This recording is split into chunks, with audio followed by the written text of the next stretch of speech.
Thank you for tuning in Dental Academy USA. My name is Leo Karish. Here in this channel, you're going to learn how to become a dentist in the United States. You are a foreign trained dentist. You want to live your life in this country. This is a great country. However, it's very, very challenging to get accepted to the dental school. And I'm here to help you on your path to make your dream come true. You watch several of my videos. You know the first thing you got to do is go ahead, subscribe to the channel, activate the notification, share this video with your friend. The more content I have shared, the more content I'm going to bring it to you and make your life easier. Today, I'm going to be talking about being a dental assistant in the United States. I have several people that ask me, send me direct messages about what do they have to do to become a dental assistant here, because that might be one of the first steps that they take before joining a dental school. And that's what I did when I moved here. I was a dental assistant for a while. So I'm going to talk to you today about how to become a dental assistant right after this.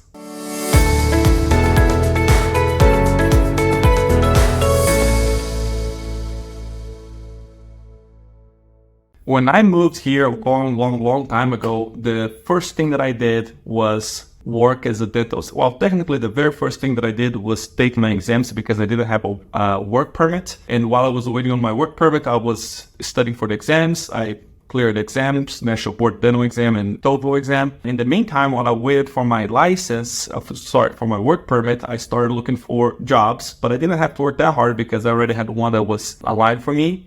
And the day after I got my work permit, I started working as an orthodontic assistant. And that was a long time ago. That is true for the vast majority of people who move into this country. Before they get into the dental school, they either work as dental assistant, or if you're living in Florida, you might work as a dental hygienist, which is great. And very few lucky ones out there, they might work as a limited licensed dentist in Massachusetts. I know quite a few people. I didn't do that. It's a great option, but not everybody is able to do that. But that's another great option. But anyway, today I'm going to talk about how to become a dental assistant here in the United States, which is something that you can do while you're applying for dental school. It helps you to get a little bit of money. And most importantly, it builds your curriculum for your application. Not everybody moving here knows about the United States systems, like dental systems in the United States. Not everybody speaks English that well, and not everybody has a strong background in dentistry. So by being a dental assistant, it helps in so many different ways that it's my recommendation that you should at least do that. I hear about a lot of people who go to different jobs because of whatever reasons, and they're not assisting in dental offices, and I think that's a big waste of time. I was a dental assistant throughout the whole process. As soon as I get my work permit, all the way until I got accepted into the position, and I stopped working about maybe a week prior my school started, something like that. Okay? So that's a very important job that you can do. But people don't know how they can become an assistant here. So I'm going to tell you. First of all, you have to have a work permit. How are you going to get a work permit? It's going to vary a lot. There's so many different ways that you can get a work permit. I'm not an expert in the visa and work permit kind of situation, but I do know that you have to have a work permit. I have people contacting me say, hey, I am great. I speak English really well. I've been doing orthodontics for 10 years. Can I work in your office? My first question is, do you have a work permit? They say, no, or they say, what is a work permit? Which means basically, no, they don't have one. So I say, no, you cannot work in my office. The first thing that you need to have is a work permit. How are you going to get the work permit? That's going to be up to you there. I know people who got through green card, like I did. I got my green card and I got my work permit. Actually, the work permit came before the green card. I got people who got visas that allow them to work, different types of visas allow them to work. Whatever that may be, you need a work permit.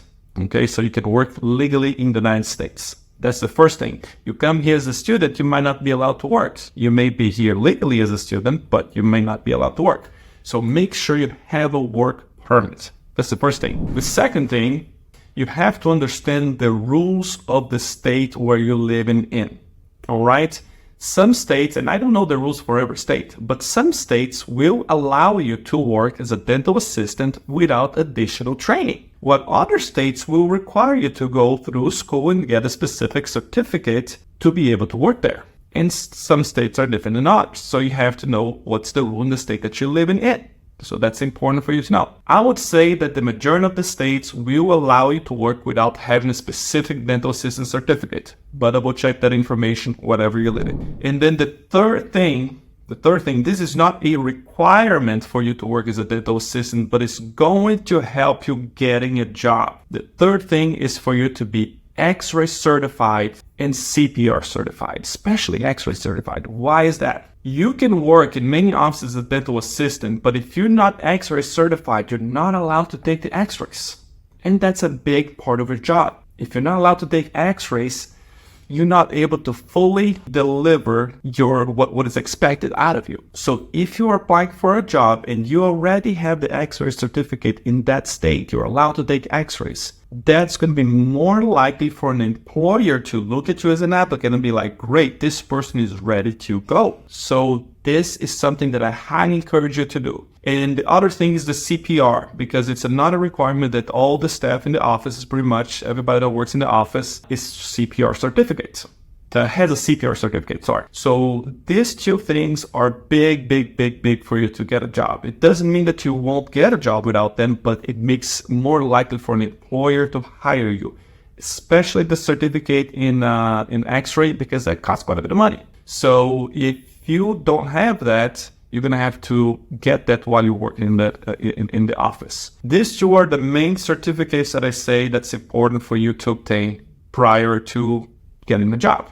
If you want to add a third certificate, but this third certificate, it might be more challenging for you to get because many times it requires you to work for a certain amount of time before you apply for this certificate, it's called coronal polishing certificate, okay? But like I said, you might not be able to get this certificate right away. You may have to do some hours of work prior, but coronal polishing certificate would be a third certificate that will help you to basically land a job as a dental assistant, all right? But in order of importance, the coronal polishing certificate would be the third one. And the reason why I say the third one is because sometimes you're going to have working hours prior to apply for this exam where you can get the certificate. So I'm basing these things more on North Carolina rules because I live in North Carolina. Each state has their own different rules. And in my office in particular, I have hired people without the certificates and I pay them to get the certificates while they work with me. But during this whole time, they were not able to take a single X-ray. They were not allowed to do that.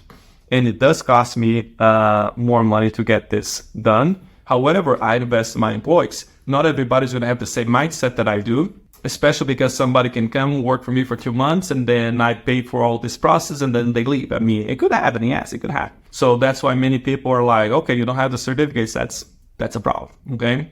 But in short summary here, for you to be able to work as a dental assistant, you need a work permit. You need to be able to work in this country. And you need to make sure that the state where you live doesn't require you to go through a specific course.